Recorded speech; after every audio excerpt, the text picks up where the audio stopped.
सबसे पहली बात तो ये है कि प्रधानमंत्री ने ये जो बिल पार्लियामेंट में लाए थे वो अनकॉन्स्टिट्यूशनल है।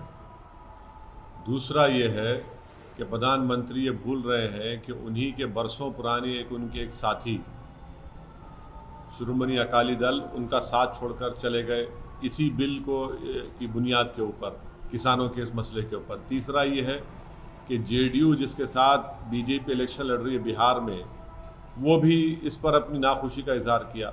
चौथी बात जो प्रधानमंत्री मोदी देश को नहीं बता रहे हैं कि किस तरह राज्यसभा में उनके पास मेजॉरिटी नहीं थी, तो वहाँ पर ज़ोर ज़बरदस्ती के ज़रिए उन्होंने इस बिल को पास करवाया। सारे देश देख रहा था कि ये कहा गया है कि मेंबर्स अपनी जगह पर नहीं, मेंबर्स तो राज्यसभा में मेंबर्स अब जगह पर थे, मीडिया ने उसको रिपोर्ट किया। तो हर एतबार से प्रधानमंत्री का ये जो कानून उनकी सरकार ने बनाया, इसका किसान को फ़ायदा पहुंचाना मकसद नहीं है, बल्कि जो कॉरपोरेट लोग हैं जिनको प्रधानमंत्री से बड़े करीबी उनके ताल्लुकात हैं, उनको फ़ायदा पहुंचाने के लिए ये बिल को पार्लियामेंट में लाकर, बावजूद इसके कि उनके सरकार के पास मेजॉरिटी नहीं थी राज्यसभा में, उन्होंने उसको पास करवाया। सर, ये आपको क्या लगता है जब इतना बुरा है ये बिल, तो कृषि प्रधान एक तरह से स्टेट है बिहार, जहां आप भी पार्टिसिपेट कर रहे हैं इलेक्शन में, आपको लगता है कि उसका खामियाजा इन लोगों को भुगतना पड़ेगा? नहीं, बीजेपी की जो सबसे बड़ी ताकत है वो आरएसएस है। आरएसएस के जो किसान उनका संघ का जो हिस्सा है वो इसका विरोध कर रहे हैं, तो प्रधानमंत्री उनको समझाए ना। प्रधानमंत्री के आरएसएस को नहीं समझा सकते। अगर प्रधानमंत्री वो बनते हैं तो आरएसएस की वजह से, तो आरएसएस को समझाएं। इससे ये बात साफ जाहिर हो रही है कि हर सेक्शन इस जो उन्होंने बनाया उसका विरोध कर रहा है, उसका अपोज कर रहा है। सर, ये कहा जा रहा है कि ये पॉलिटिकल पार्टियां वो कर रही हैं, किसानों में क्या आपको लगता है वाकई इस बिल को लेकर गुस्सा है? तो आप एक काम करिए ना, प्रधानमंत्री को जरा पंजाब जाने के लिए बोलिए, हरियाणा जाने के लिए बोलिए। और हरियाणा का चीफ मिनिस्टर क्यों कह रहा है कि बाहर के लोग क्यों नहीं आ सकते? ये तो कॉन्ट्रडिक्शन है, एक के बाद एक गलती कर रहे हैं। प्रधानमंत्री इस तरह का ट्वीट करके अपनी बेबसी और अपनी परेशानी का इजहार कर रहे हैं, अपने फ्रस्ट्रेशन का इजहार कर रहे हैं, बड़ी तरह एक्सपोज हो रहे हैं देश के सामने। सर, आपने एक ट्वीट किया है बिहार इलेक्शन को लेकर और ये सब चीजें, क्या कहना क्या चाह रहे हैं? कहना हम यही चाह रहे हैं कि जब कभी भी इलेक्शन आते हैं, हमारी पार्टी इलेक्शन लड़ती है, डेमोक्रेसी में हम लोग भरोसा है और डेमोक्रेसी को मजबूत करने के लिए हम इलेक्शन लड़ते हैं और अपने हकूक़ को हासिल करने के लिए, अपने राइट्स को हासिल करने के लिए। तो अचानक ये सेकुलर पार्टीज़ जो अपने आप को सेकुलर कहती हैं मगर प्रैक्टिकली नहीं है, वो हम पर इल्ज़ाम लगाते आए हैं कि बी टीम है, फलां टीम है। हर डेटा इस बात को प्रूव करता है कि एमआईएम के कंटेस्ट करने से बीजेपी को फ़ायदा नहीं हो रहा है, बल्कि एमआईएम को फ़ायदा हो रहा है। और सेकुलर पार्टीज झूठा इल्ज़ाम लगाती हैं, एम्पिरिकल डेटा है। बिहार में हम लोग एक पार्लियामेंट की सीट पर लड़े और वहाँ पर बीजेपी नहीं जीती, कांग्रेस जीती, और पूरे सीटों पर, बाकी सीटों पर एनडीए कामयाब हो गई। तो हमको बताइए ये कांग्रेस आरजेडी वाले कि भाई आप क्यों नहीं हरा सके बीजेपी को वहाँ पर? हम तो एक ही सीट लड़े। महाराष्ट्र में हम एक सीट लड़े, औरंगाबाद में, वहाँ पर इम्तियाज़ जलील ने 22 साल के एमपी शिवसेना के को हरा दिया। और फिर कांग्रेस एनसीपी शिवसेना के साथ गोद में बैठ गई है, पावर शेयर कर रहे हैं। वो क्या सेकुलरिज्म है? आप मंदिर निर्माण के लिए आप ईंट भिजाते हैं, वो सेकुलरिज्म है? ये सब इनकी हिपोक्रेसी है और देश इसको देख रहा है। और मुझे यकीन है कि अब के बार बिहार के इलेक्शन में बहुत अच्छा रिजल्ट आएगा। और इनका सेकुलरिज्म, एक इनका हिपोक्रेसी है, बुरी तरह एक्सपोज हो चुके हैं। बाई इलेक्शन हम जीतते हैं, वहाँ बीजेपी को हराते हैं किशनगंज की। तो ये इनकी बौखलाहट है और दिक्कत आ रही है।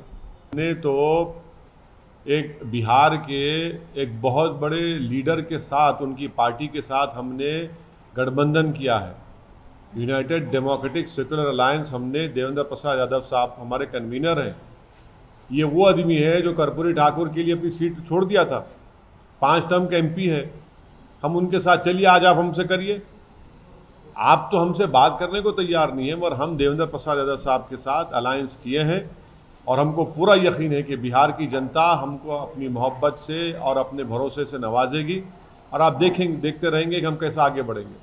सर, ना लेकिन नहीं, गलत बात है ना, गलत बिल्कुल गलत बात है। मैं तो, आपको याद होगा कि जब बाबरी मस्जिद का जजमेंट आया था, आपने सवाल किया था प्रमोद साहब, मैंने उस वक्त कहा था कि ये जजमेंट एक तो हिंदुत्व, इस देश को हिंदुत्व राष्ट्र बनाने का रास्ता फराहम करेगा। मैंने ये भी कहा था कि इस जजमेंट के बाद बहुत से पुराने इश्यूज खुलेंगे, जिसमें काशी और मथुरा का, और सच साबित हुआ, मेरा बात बोल रहा हूँ। और वो लोग कोर्ट को गए। जब एग्रीमेंट हो चुका है ईदगाह कमेटी के साथ, बाज़ाब्ता पूरा एग्रीमेंट की मैंने कॉपी ट्वीट की, अब क्यों मसला उठा रहे हैं? क्योंकि उनको हिम्मत मिली इस जजमेंट के बाद कि वो ये समझ रहे हैं कि बिलीफ को कोर्ट ने उसको अपहोल्ड किया, और उनको उम्मीद ये लगी हुई कि दोबारा इस मसले में कोर्ट में जाएंगे तो कोर्ट बिलीफ को अपहोल्ड करेगा और rule of law, rule of evidence को कोर्ट बाजू रख देगा। हम ये पूछना चाह रहे हैं नरेंद्र मोदी की सरकार से कि पार्लियामेंट का 1991 का religious place of worship act है, वो एक्ट ये कहता है कि जो 15 अगस्त 1947 को जो रिलीजियस प्लेसेस थे, चाहे वो हिंदुओं के हो, मुसलमानों को, सिख के हो, ईसाइयों को, उसको चेंज नहीं किया जाएगा। तो क्या मोदी सरकार कोर्ट से जाकर कहेगी कि 1991 का places of religious worship act के तहत वो जो केस डाला गया वो मेंटेनेबल नहीं है? और राम मंदिर, बाबरी मस्जिद के केस में सुप्रीम कोर्ट की बेंच ने उसको बेसिक स्ट्रक्चर से जोड़ा है इस एक्ट को। तो क्या मोदी सरकार खुले अल्फाज में कहेगी या नहीं कहेगी, या फिर वो इसी तरह से इस इशू को उठाएगी अपनी सियासी रोटी सेकने के लिए? बिल्कुल नहीं। मैं तो 1991 एक्ट को सामने रखकर कह रहा हूं। मैं तो सुप्रीम कोर्ट के जजमेंट के बाद मेरी पहली प्रेस कॉन्फ्रेंस में मैंने इस बात को कहा था कि ये मसले उठेंगे, और मैं सच साबित हो रहा हूं।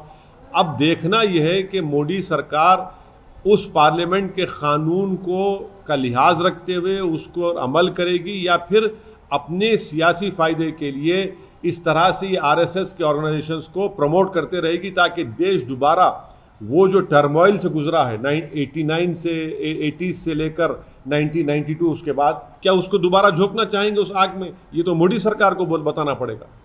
इस देश में जब तक इस देश के मर्द लोग महिलाओं के ताल्लुक से, ख़वातीन के ताल्लुक से अपनी ज़हनी गंदगी को साफ जब तक नहीं करेंगे, ये जुल्म होता रहेगा। और ख़ास तौर से जुल्म होता है उन महिलाओं का जिनका ताल्लुक दलित तबके से, माइनॉरिटीज़ से, शेड्यूल्ड ट्राइब, शेड्यूल्ड कास्ट से होता है, और ये बढ़ता जा रहा है, रुकने वाला नहीं है, बढ़ता जा रहा है। और तीसरी बात ये कि उत्तर प्रदेश में ठोक दो की सरकार है, रूल ऑफ लॉ के ऊपर अमल नहीं करते। ठोक दो, क्या ठोका आपने? क्या आपने रोका इन लोगों को? 19 साल की लड़की, इतना बुरी तरह उससे बर्ताव किया गया उससे। आप बताइए उसका क्या हो रहा है फिर?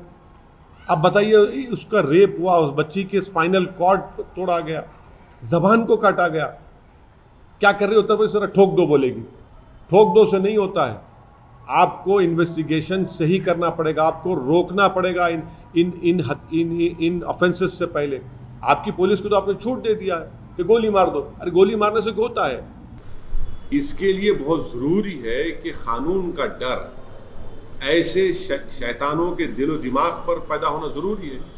इनको कानून का डर ही नहीं है, क्योंकि उत्तर प्रदेश की सरकार ने कह दिया कि ठोक दो। ये ठोक दो की पॉलिसी इन वाक़यात को नहीं रोक पाएगी जब तक कानून का डर नहीं पैदा होगा। आप बताइए कि मध्य प्रदेश में एक डीजी लेवल का ऑफिसर, उसका वीडियो वायरल होता है, वो अपने घर में अपनी वाइफ को पीटता है। अरेस्ट क्यों नहीं करते उसको आप? कि बोले कंप्लेन करो। कंप्लेन क्यों करेंगे? जब सारी दुनिया ने उसको वीडियो देख लिया तो कंप्लेन की जरूरत है सरकार को। और चीफ मिनिस्टर कहते हैं कि भाई हम उनको ड्यूटी से रिलीव कर दिए। जो पुलिस जिसकी हिफाजत कर रहा है वो अपने घर में अपनी बीवी को पीटता है, क्या कॉन्फिडेंस क्रिएट कर रहे हैं महिलाओं में आप? और उत्तर प्रदेश में तो आपकी ठोक दो की पॉलिसी है। तो ये बहुत जरूरी है कि पुलिस और कानून का डर उस वक्त पैदा होगा जब ये ठोक दो की, एनकाउंटर की पॉलिसी खत्म होगी। जब तक आप एनकाउंटर ठोक दो करते रहेंगे, इन लोगों में क्या डर पैदा हो रहा है? शमशाबाद में आपने ठोक दिया, मोइनाबाद में इंसिडेंट हो गया। तो इन पुलिस का और कानून का डर उस वक्त पैदा होगा जब रूल ऑफ लॉ पर इंप्लीमेंटेशन होगा। Top selection computers. अगर आप टेक्नोलॉजी के दौर में रहते हुए टेक्नोलॉजी से दूर हैं तो सोचिए मत, आइए एक बार खिदमत का मौका दीजिए। हमारे यहाँ branded computers, Dell, HP, Lenovo, laptop accessories उम्दा क्वालिटी निहायत ही वाजबी दाम पर दस्तयाब है। स्कूल, कॉलेज, कॉर्पोरेट, ऑफिस वगैरह में बल्क क्वांटिटी में सप्लाई की जाती है। इसके साथ साथ हमारे यहाँ माहिर टेक्नीशियंस की निगरानी में रिपेयर की सहूलत भी मौजूद है। अगर आप अपने घर, दुकान, सोसाइटी, स्कूल वगैरह को सेफ और क्राइम फ्री बनाना चाहते हो तो इंस्टॉल कीजिए CCTV कैमरा जो HD क्लियरिटी के साथ दस्तयाब है। गुज़िश्ता 10 साल से मुल्क भर में अपनी इन तमाम खिदमात को जारी रखते हुए आपके एतमाद को बरकरार रखने वाला नाम top selection computers, Vijaynagar colony, beside रियान hotel, Hyderabad. Director Syed Rashid Ali. Phone 9849715954। Top